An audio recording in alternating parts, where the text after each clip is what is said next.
प्रकाश के परावर्तन चैप्टर के तीसरे भाग को पढ़ने जा रहे हैं। इस चैप्टर में आगे का भाग है गोलीय दर्पण। आज हम लोग पढ़ेंगे गोलीय दर्पण से संबंधित विभिन्न पदों के नाम, गोलीय दर्पण किसे कहते हैं, गोलीय दर्पण के कौन कौन से भाग होते हैं। दोस्तों, मैं नीरज प्रकाश, स्वागत है आपका नीरज प्रकाश यूट्यूब चैनल पर। अगर आपने अभी तक हमारे चैनल को सब्सक्राइब नहीं किया है तो जल्दी से हमारे चैनल को सब्सक्राइब कर लें और बेल आइकॉन बटन को दबा लें ताकि आने वाले जितने भी एजुकेशनल वीडियो हैं वो आपको मिल सके। तो बात करते हैं आगे गोलीय दर्पण के बारे में। गोलीय दर्पण के विभिन्न पदों के बारे में जानने से पहले हम ये जान लें कि गोलीय दर्पण कहते किसे हैं, गोलीय दर्पण कैसा होता है, किस चीज़ से बना होता है।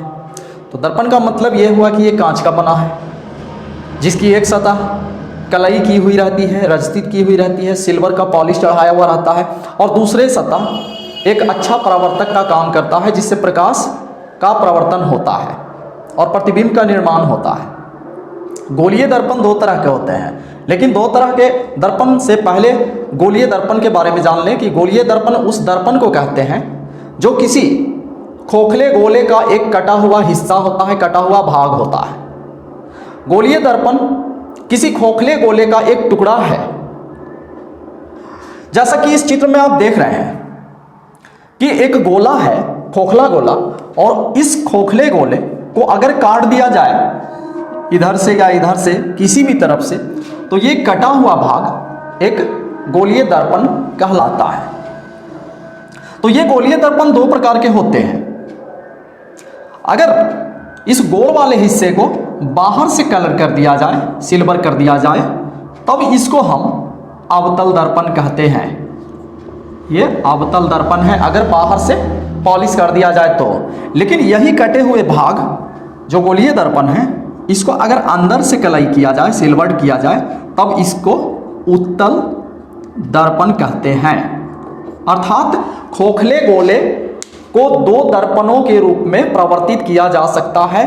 गोलीय दर्पण के कटे हुए भाग को अगर बाहरी हिस्सा जो उभार वाला हिस्सा है, उभरा हुआ हिस्सा, अगर उसको सिल्वर्ड कर दिया जाए तो ये अवतल दर्पण बनता है। लेकिन अगर उसी गोले के कटे हुए भाग को अगर भीतर से सिल्वर कर दिया जाए तो ये उत्तल दर्पण कहलाता है। तो गोलीय दर्पण के दो प्रकार मुख्यतः, एक उत्तल दर्पण और दूसरा अवतल दर्पण।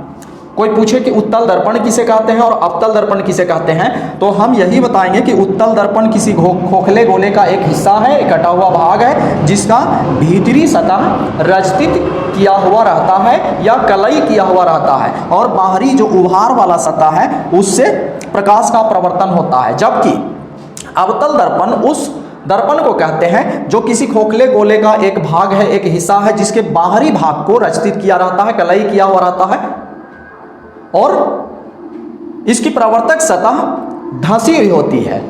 गड्ढा वाला जो सतह है उससे प्रकाश का प्रवर्तन होता है। अब गोलीय दर्पण में बहुत सारे ऐसे पद हैं जिनको इस गोलीय दर्पण के बारे में पढ़ने से पहले जान लेना जरूरी है। जैसे दर्पण के बीचों बीच का जो भाग है, दर्पण का बीच का भाग ध्रुव कहलाता है, पोल कहलाता है। सबसे पहला टर्म ध्रुव। ध्रुव किसे कहते हैं, तो दर्पण के मध्य बिंदु को गोलीय दर्पण का ध्रुव कहा जाता है।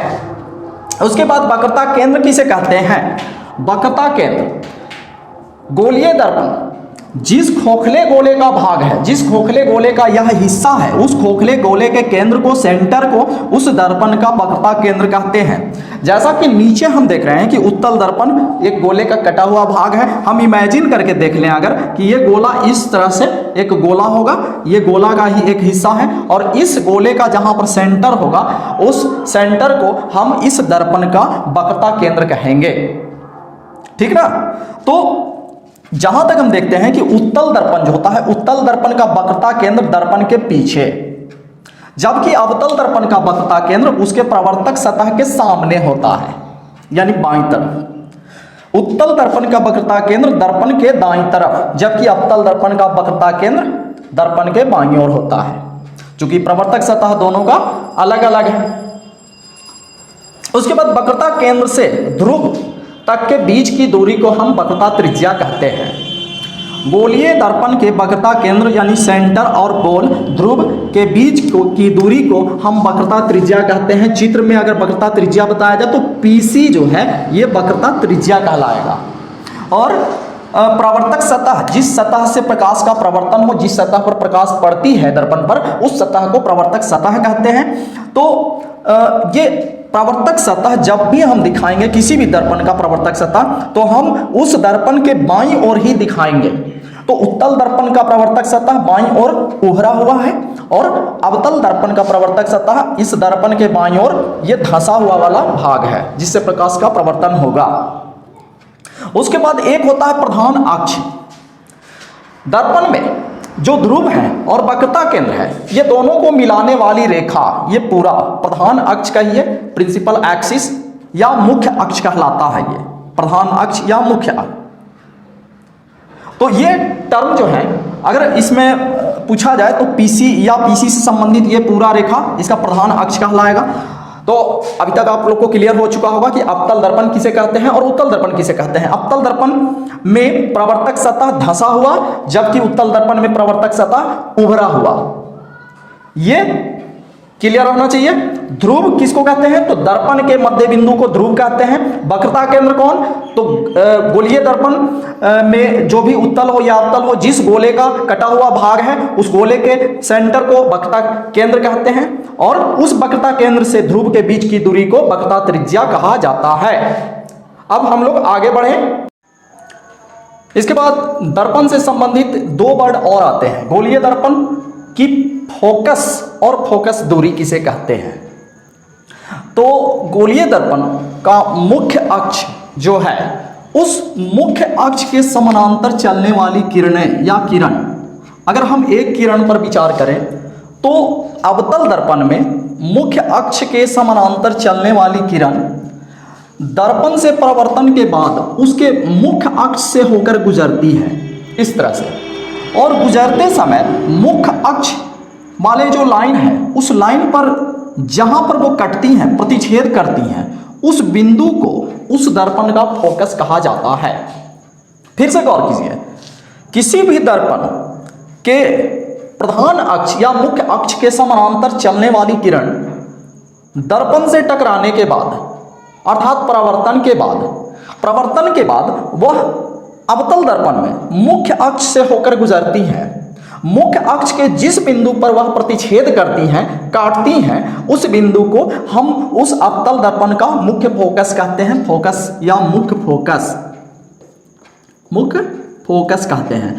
ठीक उसी प्रकार से उत्तल दर्पण में मुख्य अक्ष के समानांतर चलने वाली किरण दर्पण से टकराने के बाद जब उसका प्रवर्तन होता है तो प्रवर्तन के फलस्वरूप वह ऊपर की ओर इस तरह से प्रवर्तित होती है और हम इमेजिन करते हैं कि यह लाइन दर्पण के पीछे से चल करके आ रहा है और यह ऐसा प्रतीत होता है कि यह मुख्य अक्ष के किसी बिंदु से चलकर आ रहा है और जहां पर यह प्रतीत हो कि जिस बिंदु से ये किरण आ रही है उस बिंदु को उस दर्पण का हम मुख्य फोकस कहते हैं। तो उत्तल दर्पण का मुख्य फोकस किधर? दर्पण के पीछे अर्थात दर्पण के दाईं ओर। वक्रता केंद्र तो हम लोग पढ़े ही हैं कि उत्तल दर्पण का वक्रता केंद्र जो होता है वो दर्पण के पीछे होता है और अवतल दर्पण का वक्रता केंद्र दर्पण के आगे होता है, दाईं ओर होता है। ठीक उसी प्रकार से मुख्य फोकस भी अवतल दर्पण का मुख्य फोकस दर्पण के सामने दाईं ओर होता है और उत्तल दर्पण का मुख्य फोकस दर्पण के पीछे बाईं ओर होता है। दर्पण के मुख्य अक्ष के समानांतर चलने वाली किरण दर्पण से प्रवर्तन के बाद जिस बिंदु से आती हुई प्रतीत होती है उस बिंदु को उत्तल दर्पण का मुख्य फोकस कहते हैं। और अवतल दर्पण में मुख्य अक्ष के समानांतर चलने वाली किरणें दर्पण से प्रवर्तन के बाद मुख्य अक्ष के जिस बिंदु से होकर गुजरती है उस बिंदु को अवतल दर्पण का मुख्य फोकस कहते हैं। उसके बाद फोकस दूरी। मुख्य फोकस और फोकस दूरी में क्या अंतर? तो मुख्य फोकस जो हो गया वह बिंदु हो गया, उस बिंदु को हम मुख्य फोकस कहते हैं, जबकि फोकस दूरी ध्रुव से मुख्य फोकस के बीच की दूरी को हम फोकस दूरी कहेंगे। अवतल दर्पण में ये पीसी जो है, पी से लेकर के सी तक अवतल दर्पण का मुख्य ये फोकस दूरी कहलाएगा और इस फोकस दूरी को हम स्मॉल एफ से सूचित करते हैं। उत्तल दर्पण में ध्रुव पी और मुख्य फोकस एफ के बीच की दूरी को हम पीसी नहीं, पीएफ पी एफ को स्मॉल एफ से सूचित करेंगे, क्योंकि यह उस दर्पण के फोकस दूरी की लंबाई, और इसको हम मीटर या सेंटीमीटर से इसका हम मात्रक लेंगे। पी से एफ की दूरी 10 सेंटीमीटर, 5 सेंटीमीटर, 20 सेंटीमीटर, इस तरह से हम दर्शाएंगे।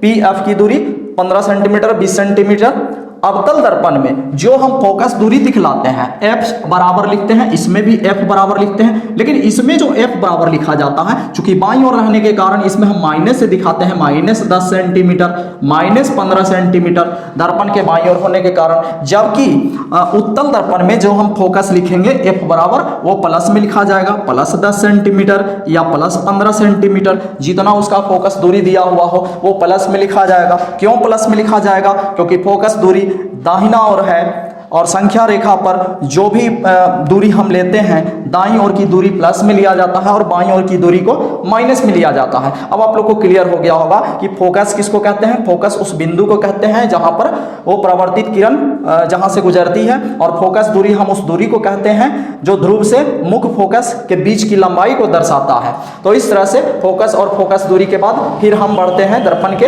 आगे। दोस्तों अब हम ध्यान देते हैं कि गोलीय दर्पण की फोकस दूरी और उसकी वक्रता त्रिज्या में क्या संबंध होता है।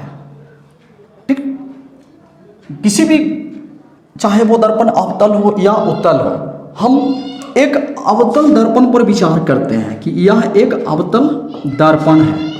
अवतल दर्पण का नाम एम और एम डैश मान लिया, और इस अवतल दर्पण का मुख्य अक्ष यहां पर ध्रुव P और इसका वक्रता केंद्र C है।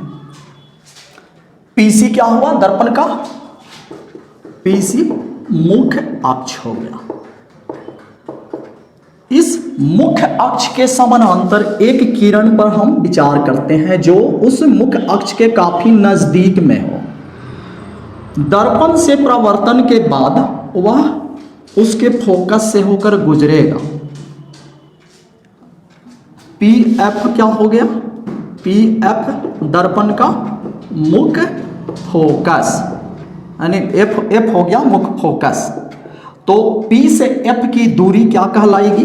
पी एफ फोकस दूरी, जिसको हम स्मॉल एफ से डिनोट करते हैं। अब यहां पर हम देखते हैं कि एक अभिलंब की जब रचना की जाए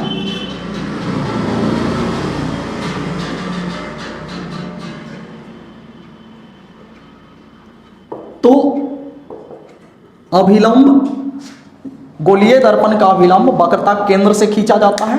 वक्रता केंद्र से गोलीय दर्पण के किसी भी बिंदु पर जब कोई लाइन खींचा जाए तो वह दर्पण पर अभिलंब होता है। इसलिए इसमें BC क्या हो जाएगा? BC अभिलंब हुआ, दर्पण का अभिलंब। परावर्तन के नियम से हम जानते हैं कि अभिलंब और आपतित किरण के बीच के कोण को आपतन कोण कहा जाता है, और अभिलंब और परावर्तित किरण के बीच के कोण को परावर्तन कोण कहा जाता है।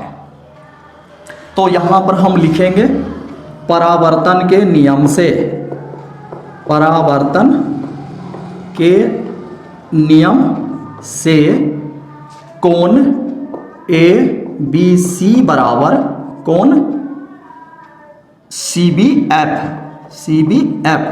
अर्थात आपतन कोण बराबर परावर्तन कोण। अगर यहां ब्रैकेट में लिखना है तो लिख देंगे कि आपतन कोण बराबर परावर्तन कोण।